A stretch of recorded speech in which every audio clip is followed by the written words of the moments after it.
Alors, bonsoir à tout le monde. J'espère que vous allez bien. J'ai décidé de faire cette vidéo aujourd'hui pour parler un peu de marketing comme d'habitude, mais cette fois, on va parler de marketing classique. On va parler de distribution et on va parler de la vente. Donc, pourquoi le choix de ce thème? Parce que plusieurs personnes confondent le marketing à la vente et à la distribution. C'est vrai que ça n'a pas du tout d'impact parce que le fait juste de confondre n'a pas d'impact sur leur activité. Mais j'ai pensé qu'il est important de faire cette présentation parce que connaissant la différence, ça pourra permettre aux uns et aux autres d'interagir à chaque fois qu'il y a des débats sur le sujet du marketing et de la communication. Donc, le marketing, la vente et la distribution, quelle est la différence entre ces trois éléments? Donc, dans nos quartiers au quotidien, on a des gens qui font le porte-à-porte, qui se baladent de porte en porte pour vendre certains produits. Et ces personnes généralement se présentent en disant que nous sommes des étudiants de marketing, on a des produits de très bonne qualité à vous proposer, etc. etc. Et nous qui ne sommes pas des experts de la discipline, généralement, on les prend pour de véritables personnes qui font le marketing. Pourtant, ce n'est pas le cas. Donc, toutes ces personnes qui se baladent dans les quartiers, qui font du porte-à-porte pour vendre des produits, ne sont pas les marketeurs. Ce n'est pas le marketing qu'ils font. Ce qu'ils font, c'est la vente. Ce sont des vendeurs. Le marketing, ce n'est pas la vente. Le marketing, c'est quelque chose de beaucoup plus grand que la vente. Je vais vous raconter une petite histoire. J'ai un ami, bon, ce n'était pas un véritable ami, c'était un voisin de maison qui était souvent très bluffé par ma façon de travailler. Il m'observait de très près. Il se rendait compte qu'à chaque fois qu'il y a un sujet sur la table, quand bien même mon opinion était différente de celle des autres, ce que moi je faisais, c'est que j'avais toujours la méthode. J'intervenais avec beaucoup de méthodes. Je ne frustrais pas les personnes qui étaient en face de moi. Ne les frustrant pas, voilà. J'avais de la méthode pour leur expliquer des choses, pour les convaincre, pour les amener à adhérer à mes opinions à moi. Donc, c'est un peu comme ça. Et quand ils me voyaient travailler sur l'ordinateur, comment je publiais sur les réseaux sociaux et tout, ils se demandaient, mais finalement, qu'est-ce que moi je fais? C'est quoi mon véritable métier à la fin? Donc, un matin, il s'est approché de moi et il m'a posé la question de façon ouverte. Et moi, je lui ai dit que j'ai fait des études de marketing à l'université. Mais lui, il était surpris. Il me dit, ah bon, dans le marketing, on peut faire ça jusqu'à l'université. Et hop, directement dans ma tête, ça a sonné et je me suis dit, ah, ça veut dire qu'il y a des personnes qui prennent le marketing comme une activité informelle. Ça veut dire que le marketing, c'est comme une activité des personnes qui n'ont rien à faire et qui se baladent dans les quartiers pour vendre des produits. En fait, c'est ça le marketing. Pour lui, c'était ça le marketing. Donc, ce jour, j'ai été très surpris et je lui ai expliqué ce que c'est exactement le marketing. Et je pense que ce jour-là, il a compris que le marketing, c'est quelque chose de plus grand. Le marketing, c'est un art. Le marketing, c'est une science. Donc, et je lui ai expliqué et je pense que finalement, il a compris. Et c'est ce que je vais vous dire aujourd'hui. Les personnes qui vendent dans les quartiers, qui se baladent de porte à porte pour proposer des produits à vendre et tout, ce sont des vendeurs, ce n'est pas des marketeurs. Le marketing n'a rien à voir avec la vente directe d'un produit. Je vous explique pourquoi. Lorsqu'on met un produit sur le marché, lorsque vous voyez un produit déjà dans les boutiques quelque part, c'est parce que le marketing avait commencé à travailler depuis longtemps, même si le produit n'est pas encore en train d'être vendu. Le simple fait que le produit soit déjà sur le marché veut dire que on a déjà pensé à une couleur, à un logo autant pour moi. On a déjà pensé à un design du produit. On a déjà pensé à une forme. On a déjà pensé à une composition du prix. On a déjà pensé aux problèmes du consommateur avant de fabriquer le produit pour que le produit vienne répondre à ce problème du consommateur-là. On a déjà fixé un prix pour le produit et on a déjà pensé à une façon de faire la publicité, à faire la promotion. On a déjà pensé à à la distribution du produit. Ça veut dire que dans quelle boutique est-ce qu'on va distribuer le produit? Tout ça est déjà pensé et en fait, c'est ça le marketing. La personne qui va prendre le produit, aller dire « je vends, je paie, si tu achètes 2, je te donne un troisième et tout », ce n'est pas le marketing, c'est un vendeur. Le vendeur, c'est la personne qui est en contact direct avec le client et qui argumente pour récupérer l'argent dans la poche du client. C'est ça le vendeur. Alors qu'à l'opposé, le marketeur, c'est, je peux dire, le scientifique qui a imaginé comment on devait fabriquer le produit. Il a imaginé quel peut être le besoin réel du client dans sa tête. Il a fait les études de marché, il a fait des sondages, il a interrogé les clients, etc. sur beaucoup de choses. Et lorsqu'il a fait tout ça, il a eu des résultats qui lui ont permis d'aller demander aux personnes au laboratoire de fabriquer un produit qui répondrait à ces attentes-là. C'est ça le marketing. L'étude, l'analyse, la stratégie commerciale, la stratégie publicitaire, tout ça, c'est ça le marketing. Et généralement, les marketeurs ne sont pas dans les marchés. Ça, c'est quelque chose que beaucoup de personnes ne savent pas. Les marketeurs ne sont pas du tout dans les marchés. Le marketeur, généralement, est en entreprise. Il est dans son bureau quelque part.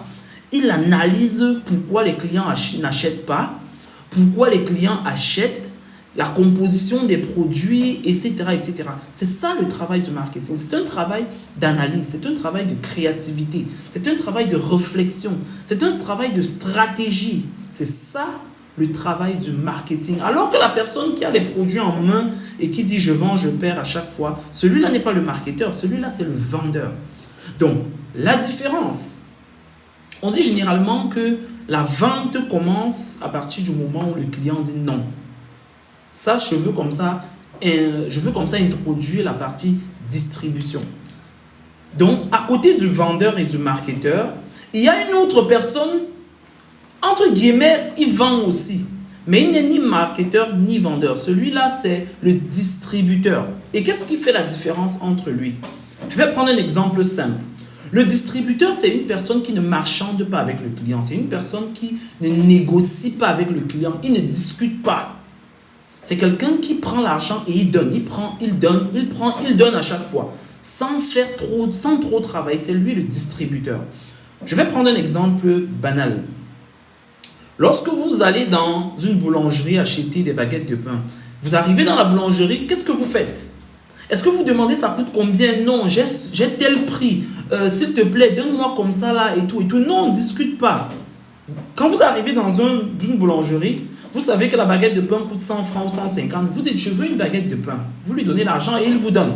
Parfois, la transaction se fait sans qu'il ne parle même. Donc, la transaction peut se faire sans que la personne ne parle, sans qu'elle ne dise vraiment ce. Donc, la transaction peut être faite sans que la personne qui est en face ne dise quoi que ce soit. C'est ça la distribution. Donc, lorsque vous arrivez sur un point de vente, vous connaissez déjà le prix du produit, vous connaissez déjà tout ce qui concerne le produit et que le client lui aussi connaît tout, alors le client, c'est la distribution que vous faites, autant pour moi. Un instant.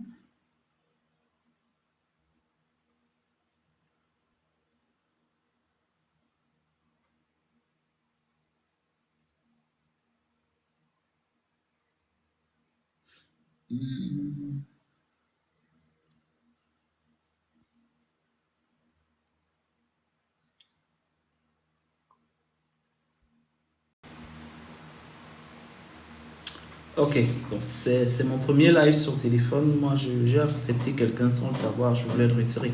Donc, on parle de distribution du produit lorsque le client entre et il dit « donne-moi ceci », vous donnez, il donne l'argent et vous vous séparez.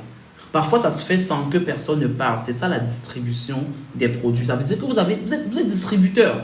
Vous prenez l'argent et vous balancez. La personne connaît déjà le prix et il connaît déjà le produit. Lorsqu'il s'agit d'un produit où le client vient et il dit non, vraiment, c'est fort, est-ce que tu peux pas me donner à tel prix? Toi, tu dis non, etc. Et que vous commencez à marchander parce que tu souhaites le convaincre, etc., etc. C'est à ce moment-là qu'on parle de la vente. Donc, la vente, c'est à partir du moment où le client final émet une première objection qui donne lieu à la négociation. C'est à partir de ce moment où on dit que vous êtes en train de vendre. Alors que celui qui vient, il donne seulement l'argent, il dit donne-moi une baguette de pain ou bien donne-moi une bouteille de bière. C'est un distributeur. C'est un distributeur. Le marketeur maintenant, c'est la personne qui en amont. Parfois, on recrute les marketeurs dans une entreprise alors que le produit n'existe même pas encore. Les marketeurs vont donc arriver sur le marché, étudier le marché, collecter les besoins des consommateurs, faire des sondages pour connaître quel est leur prix psychologique, quelles sont les caractéristiques du produit qui vont les satisfaire, retourner en entreprise et voir les techniciens pour leur demander de fabriquer ce produit-là. Pensez à une couleur pour le produit. Vous savez que si on change la couleur d'un produit bleu, on lui donne le vert ou le violet, ça peut faire perdre des clients. Donc, c'est au rôle du marketing de penser à la couleur du produit, à la forme du produit, à l'emballage, au packaging du produit. Est-ce qu'on le met dans des boîtes, dans des bouteilles cassables, dans des plastiques en sachet? Et c'est le marketing qui pense à tout ça en fonction de la psychologie du consommateur, en fonction du pouvoir d'achat du consommateur, en fonction de la culture du consommateur et de plusieurs autres personnes. Et quand le marketeur a pensé à tout ça et que le produit est fabriqué enfin, ce qui reste à faire, c'est quoi? C'est fixer un prix. Et en marketing, il y a une stratégie de prix également. Le prix d'un produit ne se fixe pas n'importe comment. Pour fixer le prix d'un produit, il faut tenir compte de plusieurs éléments. Et dans une précédente vidéo sur ce compte, j'ai présenté 3 stratégies de fixation de prix. La première stratégie, c'était la stratégie de pénétration du marché. Pénétrer un marché en marketing veut dire quoi? Vous avez fabriqué un produit et vous voulez que votre marché adopte facilement le produit. Alors, vous allez définir une stratégie de pénétration. Ça veut dire que vous fixez un prix très bas pour que tout le monde achète le produit pour l'essayer. C'est ça la stratégie de pénétration du marché. Donc, la stratégie de pénétration ne se choisit pas au hasard. Quand vous êtes nouveau sur un marché avec un nouveau produit et que personne ne vous connaît encore, généralement, il est recommandé de pénétrer le marché. Ça veut dire de commencer avec un prix très bas pour faire essayer le produit, pour que le consommateur final goûte au produit et se fait une idée de la marque. Il va se dire, ah tiens, cette marque-ci est moins chère, mais elle est de bonne qualité. C'est ça l'objectif de la stratégie de pénétration du marché. Et l'avantage de la stratégie de pénétration, c'est que quand vous pénétrez le marché et que le consommateur final goûte le produit et qu'il l'aime, demain vous ajoutez un autre produit de la même marque, alors le consommateur connaît déjà la marque et même si ce produit-là est cher, il va acheter le produit parce qu'il aime déjà le produit. Donc la stratégie de pénétration a des avantages. Tout dépend de la situation dans laquelle l'entreprise se trouve. À côté de la stratégie de pénétration du marché, maintenant, on a la stratégie d'écrémage du marché. Et quand on parle d'écrémage du marché, ça veut dire que un produit est lancé sur le marché avec un prix très élevé, justement pour qu'avec le temps, le produit chute. Vous allez peut-être vous demander à quoi ça sert de commencer avec un prix très élevé et de réduire le prix avec le temps. Ça a des avantages et des inconvénients. Tout dépend du marché dans lequel on se trouve. Tout dépend de la psychologie du consommateur. Il y a des consommateurs qui pensent que des produits qui ont des prix élevés, c'est un gage de qualité. Dans certains marchés, vous allez arriver, vous allez dire qu'il faut que je vende moins cher pour vendre beaucoup et personne ne va acheter parce que le mindset des clients dans ce quartier UP là, pour eux, c'est que un produit qui coûte cher, c'est un produit de qualité. Et c'est des personnes qui aiment des produits de qualité. Donc, quand vous arrivez sur ce genre de marché-là, ne commencez pas moins cher. Commencez à un prix très élevé. Donc, optez pour la stratégie d'écrémage du marché. L'autre chose également, l'autre avantage, c'est que quand vous lancez sur un marché, en stratégie d'écrémage, ça vous donne la possibilité, au cas où le marché n'adopte pas facilement votre produit, de jouer encore sur le prix pour que le client accepte le produit. Par contre, quand vous commencez avec un prix très bas, si d'entrée de jeu, les clients n'aiment pas votre produit, vous n'aurez même plus la possibilité de casser encore le produit pour les emmener à acheter votre produit.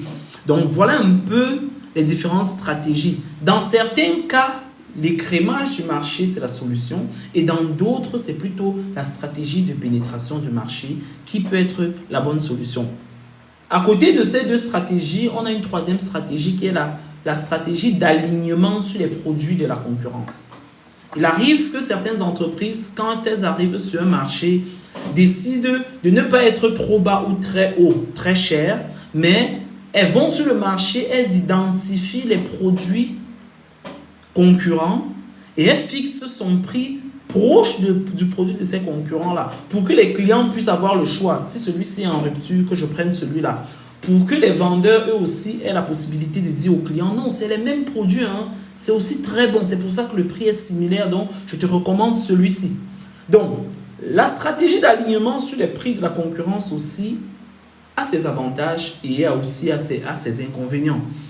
L'un des avantages, c'est que ça permet à l'entreprise, avec un prix acceptable, d'avoir des marges bénéficiaires moyennes d'entrée de jeu sur le marché. La stratégie de pénétration est risquée parce que lorsque vous entrez sur le marché avec un prix très bas, vos marges sont très faibles et difficilement vous ferez des bénéfices. La stratégie d'écrémage a l'avantage que vous entrez avec un prix élevé. Vous pouvez vendre des quantités minimes et faire des gros bénéfices. Mais l'inconvénient, c'est que vous pouvez vous retrouver en train de ne rien vendre du tout. Alors que la stratégie d'alignement vous permet, si vous avez déjà un produit qui a été adopté par le marché, un produit aimé par le marché, alors avec la stratégie d'alignement, vous pouvez insérer facilement votre produit sur le marché et votre produit sera également vendu, il va vous donner des marges élevées et voilà, vous allez faire des gros bénéfices. Voilà par exemple les stratégies de prix. Et ces études-ci, c'est le marketing qui fait. Donc, je prends cet exemple encore pour vous faire comprendre exactement quelle est la différence entre le marketing, la vente et la distribution. Quelle différence existe-t-il entre le marketeur, le vendeur et le distributeur? Les gens qui sont dans les quartiers, se baladent avec les produits, disent que nous sommes les gens du marketing et tout. Ce sont des vendeurs parce qu'ils ne maîtrisent rien sur le produit qu'ils vendent là même. Il coûte cher. Pourquoi? C'est le marketeur, c'est le marketing qui a fait des études, des analyses pour fixer le prix. C'est le marketing qui sait pourquoi la souris ici est noire et non blanche, et non bleue, et non rouge. C'est le marketing qui sait pourquoi la lumière qui est au fond là est bleue. J'avais une ancienne souris qui était rouge. C'est le marketing qui sait pourquoi c'est bleu. Peut-être c'est une politique de différenciation avec la couleur des polices de la concurrence, etc. Donc, c'est le fruit de beaucoup d'études. Donc, pour conclure, pour ne pas être très long, je dirais que le marketing, c'est l'intelligence de l'entreprise sur le marché. Tout ce que l'entreprise fait avec stratégie, avec méthode, avec différenciation, avec intelligence, pour permettre aux produits de l'entreprise de se démarquer, d'être plus vendus que ceux de la concurrence, d'être aimés. Tout ça, c'est le marketing. Maintenant, quand ça arrive dans la boutique et que le vendeur prend, il dit que je vends, je perds et tout, ce n'est plus le marketing parce que celui-là ne connaît même pas toute l'intelligence qui a été mise en jeu pour la fabrication du produit, pour la fixation du prix du produit, pour la publicité à la télé, la pub à la radio, etc., etc. Donc celui-là, c'est le vendeur. Le marketing est au-dessus de tout ce que je viens de citer là. Donc, le marketing est au-dessus. Ensuite, le vendeur, il est très important. Et enfin, le distributeur, c'est celui qui ne fait aucun effort. Quand le marketing a été très bien fait, le distributeur vend. Quand le marketing a été très bien fait, les vendeurs arrivent sur le terrain et on dit, ils se retrouvent en train de, avec des clients qui disent, ah, c'est le produit que j'ai vu là. Non, le produit, c'est bien. Hein. Parfois, eux-mêmes, ils sont surpris. C'est parce que le marketing en amont a fait un super travail de psychologie du consommateur sur le plan de la qualité du produit, le prix, le packaging, la couleur du produit, la forme de la boîte du produit et même la publicité qui est passée à donner des envies. Tout ça, c'est le marketing qui pense. Donc, le marketing, c'est une science. Le marketing, c'est une psychologie. Le marketing, c'est des études, c'est des analyses. C'est l'anticipation du marché. Et généralement, les hommes du marketing, vous ne les voyez pas au marché. Je prends également cet exemple pour faire comprendre clairement ce que c'est le marketing et qui est l'homme du marketing, le professionnel du marketing. Dans les marchés, généralement, tout ce que vous observez là, ce n'est pas les hommes du marketing. Les hommes du marketing sont dans les bureaux. Ils vont sur le marché de temps en temps. Quand ils se rendent compte que les gens n'aiment pas le produit, ils vont sur le marché, ils font des sondages, ils questionnent les gens et tout. Ils rentrent au bureau, ils font des analyses et parfois vous vous rendez compte que la couleur du produit a changé.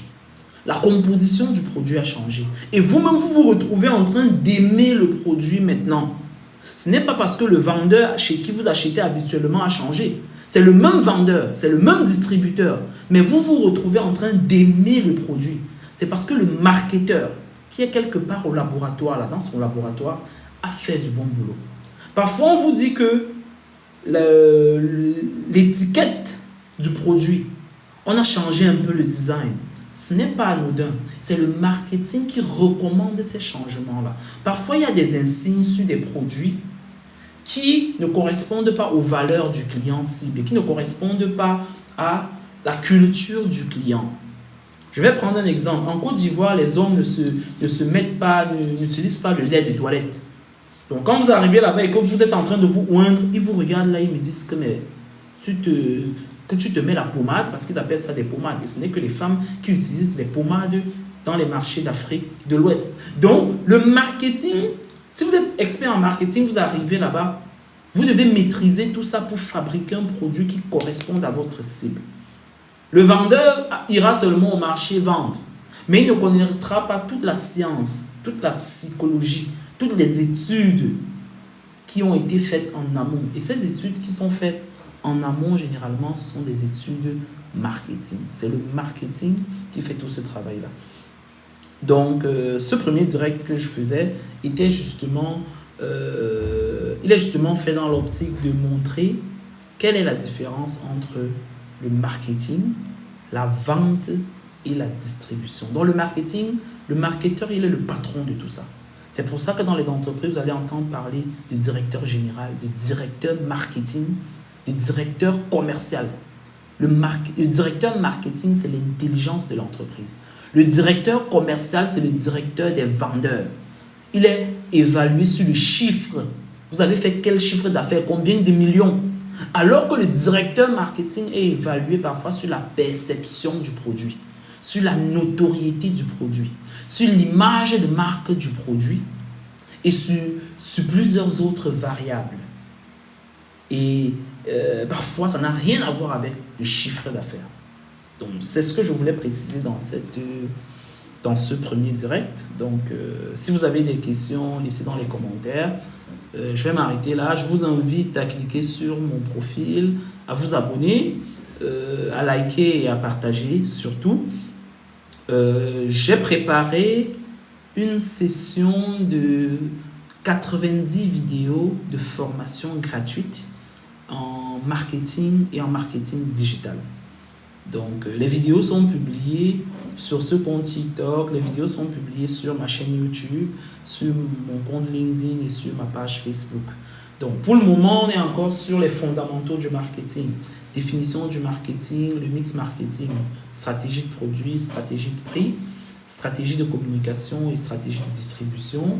Et progressivement, on va arriver au marketing digital. Et on va voir ensemble comment créer des pages professionnelles sur les réseaux sociaux, comment configurer ces pages professionnelles-là, quels sont les logiciels du marketing digital qui permettent de programmer des publications, qui permettent de monitorer les réseaux sociaux, qui permettent de faire la veille, comment on configure un site internet avec WordPress par exemple, comment on installe un serveur local, comment on fait l'infographie avec Canva. D'ailleurs, il y a déjà 49 vidéos sur Canva. disponible sur ma chaîne YouTube Aurel Simon.